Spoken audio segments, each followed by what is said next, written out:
The other day, I was doing a bit of research to see if I could find out who invented the Sloppy Joe sandwich. I was wondering, was there really a guy named Joe who was so sloppy they named the sandwich after him? The more I looked, the more confused I got. The only thing that was consistent is it's a sandwich made with ground beef mixed with tomato sauce and served on a hamburger bun.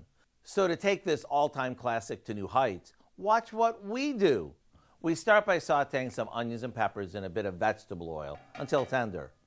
To that, we add a can of Sloppy Joe sauce, some water, and brown sugar. After it's mixed, it's time to beef it up. Rather than adding traditional ground beef, we'll add frozen meatballs that we cut in half.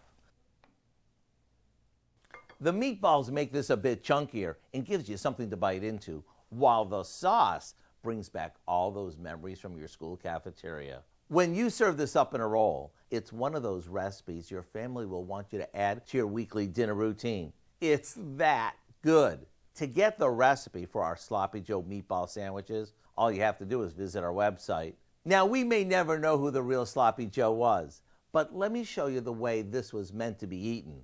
Keep your hips back and your arms positioned like this. Then just go for it.